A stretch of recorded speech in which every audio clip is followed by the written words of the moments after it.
Hello everyone, আসসালামু আলাইকুম। আপনারা সবাই কেমন আছেন? আশা করছি আপনারা সবাই ভালো আছেন। আলহামদুলিল্লাহ, আমরা সবাই ভালো আছি।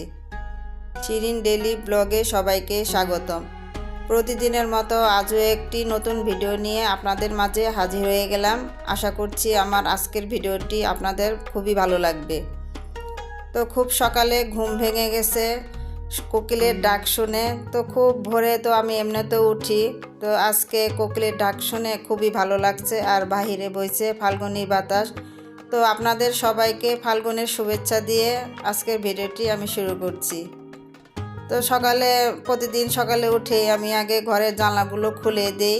তো খুলে দিয়ে দেখলাম যে আমার এই গাছটাতে অনেক দিন হয়েছে পানি দেওয়া হয় না, তো এই গাছটাতে আমি আজকে পানি দিয়ে দিব। তো এখন চলে আসছি রান্নাঘরে, সকালের নাস্তা বানাবো। তো তার জন্য আমি আলু ভাজি করে নিচ্ছি। তো সকালবেলা আলু ভাজিটা রুটির সাথে আমাদের বাসায় সবাই আমরা পছন্দ করি। তো আপনাদের ভাইয়া সকালবেলা ভাত জাতীয় কোনো খাবার বেশি একটা পছন্দ করে না, তাই আমার বাসায় আমি সবসময় সকালবেলার নাস্তাটা বিশেষ করে রুটি পরোটা এই ধরনের খাবারটাই আমার বেশি হয়। যাই হোক, এদিকে আমি আলু ভাজিটা করে নিচ্ছি। সকালবেলাটা যেহেতু আমার খুব ব্যস্ততায় দিনটা যায়, এর জন্য আমি রাত্রে বেশ কিছু কাজ করে গুছিয়ে রাখি। রাত্রে আলু ভাজিটা কেটে আমি ফ্রিজে রেখে দিয়েছিলাম, আর রাত্রে পরোটাগুলো বানিয়ে নরমালে রেখে দিয়েছি। তার জন্য এখন সকালবেলাটা আমার আসলে খুব হিজিবিজি হয় না, আমি আমার কাজগুলো সহজেই করে নিতে পারি। আর অনেক দিন হয়েছে লাল আটার পরোটা খাওয়া হয় না, তো সাহেবকে বলেছিলাম যে অনেক দিন হয়েছে আমাদের লাল আটার পরোটা বা রুটি খাওয়া হয় না, তো তুমি কিছু আটা নিয়ে এসো। তো যাই হোক, আপনাদের ভাইয়া আটা নিয়ে আসছে, এখন লাল আটার পরোটা বানিয়ে নিলাম। যে পরোটা দেখতে যদিও লাল দেখা যায়, ভালো দেখা যায় না, কিন্তু খেতে খুব মজা।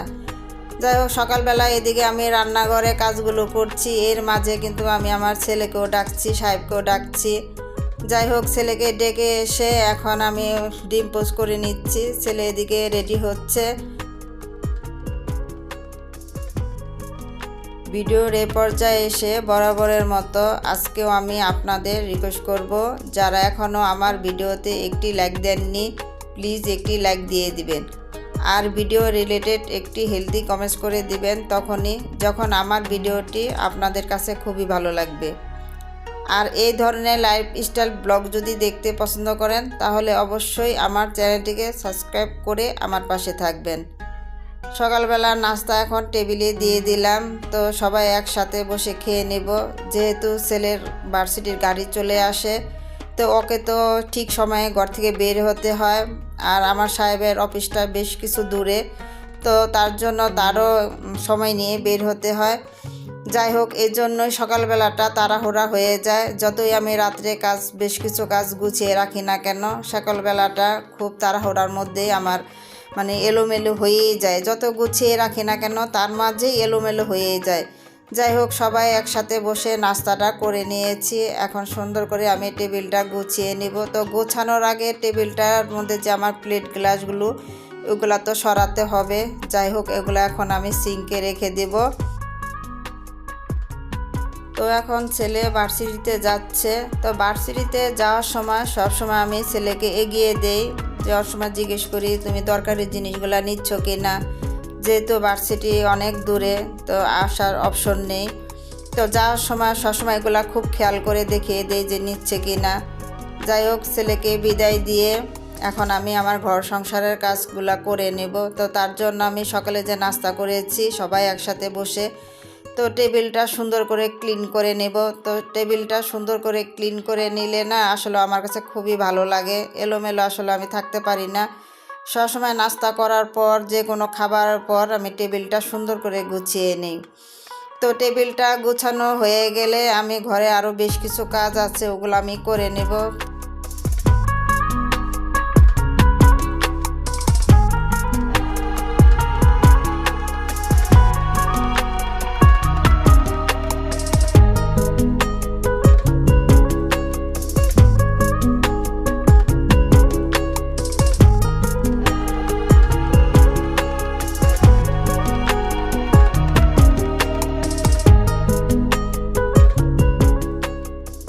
তো ডাইনিং টেবিলটাকে সুন্দর করে ক্লিন করে এখন চলে আসছি আমি রান্নাঘরে। তো রান্নাঘরে সকালে নাস্তা খাওয়ার পর প্লেট গ্লাসগুলো আমি সিঙ্কে রেখে দিয়েছিলাম। তো এখন এগুলা সব আমি ওয়াশ করে নেব। তো আমরা মেয়েরা মনে হয় সব সময় যে কাজগুলো গুছিয়ে করতে পছন্দ করি, মানে আমরা গৃহিণীরা সবাই। তো আমার এই ছোট্ট সংসার মানে আমার স্বর্গ। তো আমার স্বর্গটাকে আমি আমার মতো করে সবসময় গুছিয়ে রাখি। যেমন আমি আমার হেল্পিং হ্যান্ড নেই, মানে আমার প্রয়োজন হয় না। আমার এই ছোট্ট সংসারের কাজগুলো আমি নিজ হাতে করি, এটি আমার কাছে খুব ভালো লাগে সবসময় গুছিয়ে রাখতে। তাছাড়া আমি খুব পছন্দ করি। যাই হোক, সামনে যেহেতু গরম চলে আসছে, শীত চলে গেছে, এখন কিছু আমাদের ভারী কাজও কিন্তু আমাদের জন্য রয়ে গেছে। তো এগুলো আমি ধীরে আস্তে করে নিব। আর সামনে যেহেতু রোজা চলে আসছে, আর রোজার জন্য তো কিছু প্রিপারেশন আমাদের থাকে, তো ওগুলো আমি ধীরে আস্তে করে নিব। তো এখন আমি আমার ছেলের বেডরুমে চলে আসছি। তো আজকে বেড কাভারটা চেঞ্জ করে দিলাম। আর রোজা যেহেতু সামনে চলে আসছে, তো এই কথাটা মাথায় রেখে আমি আমার ছেলের বেডগুলো সুন্দর করে গুছিয়ে দিলাম। আর তার আগে কিন্তু আমি ঘরে আরও বেশ কিছু কাজ করে নিয়েছি। বেড কাভারটা চেঞ্জ করলে ওদিন দেখা যায় আমার অনেক কাজ বেড়ে যায়। তো অফ ক্যামেরায় আমি ওগুলা করে নিয়েছি। জানলাগুলো পরিষ্কার করেছি, ফ্যানটা পরিষ্কার করেছি, পাশাপাশি আরও অনেক কিছু কাজ থাকে, ওগুলো আমি করে নিয়েছি। যাই হোক, এখন আমি ছেলের বেডটাকে সুন্দর করে গুছিয়ে নিলাম। আর সামনে যেহেতু রোজা আছে, তার জন্য আমি ছোটো মোটো একটু পরিসরে আমার ছেলের একটু অর্গানাইজ করে দেব ঘরটাকে। তো আমি আমার মতো করে সুন্দর করে সাজিয়ে গুছিয়ে কাজ করতে আসলে আমি ভালোবাসি। তো সব বিশেষ করে বেড গোছাতে আমার কাছে খুবই ভালো লাগে। সব সময় আমি বেডটাকে আমার মনের দিয়ে আমি সুন্দর করে সাজিয়ে নিই।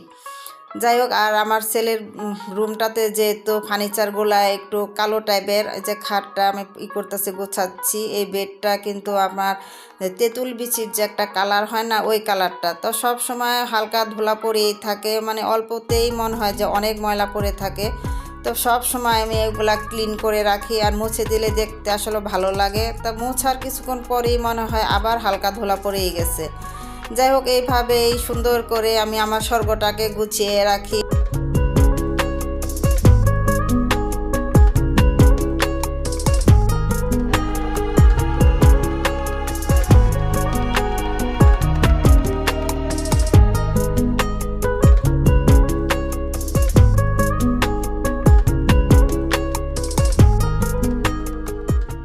সামনে যেহেতু রোজা চলে আসছে, তো আর বেশি দিন দেরি নেই। তো ওই কথাটা মাথায় রেখে আমি আমার ছেলের বেডরুমটাকে সুন্দর করে গুছিয়ে দিলাম।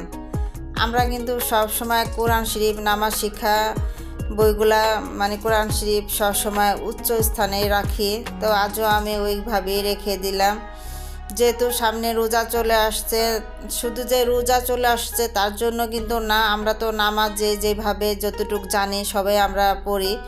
তো সব সময় ওই কথাটা মাথায় রেখে আমি সুন্দর করে আমার ছেলের বেডরুমটাকে সুন্দর করে গুছিয়ে দিলাম। যেহেতু ছেলে মানুষ আসলে সবসময় পারে না ওইভাবে গুছিয়ে রাখতে, তো আমি না সবসময় সময় সুযোগ বুঝে সবসময় এগুলা গুছিয়ে দেই। সব সময় যে শুধু আমি গুছিয়ে দেই আসলে কিন্তু তা না, সব মারাই কিন্তু এরকমই হয়। সন্তানের কখন কি লাগবে না লাগবে ওই কথাটা আসলে বোঝার চেষ্টা করে সব মাই। তো এরই মধ্যে কিন্তু আমার ছেলের বেডরুমটা সুন্দর করে আমি গুছিয়ে নিয়েছি। আর গুছানোর পর দেখতে কেমন লাগছে, তো সব সময় ঘরগুলো গুছিয়ে রেখে আমি সব সময় দাঁড়িয়ে দেখি যে আসলে গোছানোর পরে দেখতে কেমন লাগছে। তো আমার কাছে তো খুব ভালো লাগছে। আপুরা, আপনাদের কাছে কেমন লাগছে আমাকে কমেন্টস করে জানাবেন। আর বরাবর কিন্তু আমি গাছ পাগল মানুষ, তো আজও আমি এই গাছটাকে, মানি প্ল্যান্ট গাছটাকে আমার ছেলের বেডের পাশে এনে রাখলাম।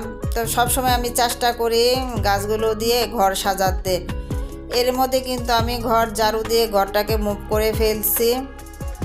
তো আমার আজকের ভিডিওটি এ পর্যন্তই। দেখা হবে পরবর্তী ভিডিওতে। সবাই ভালো থাকবেন, সুস্থ থাকবেন, আমার জন্য দোয়া করবেন। আর আমার ভিডিওটি ভালো লেগে থাকলে অবশ্যই সাবস্ক্রাইব করে দিবেন। আল্লাহ হাফেজ।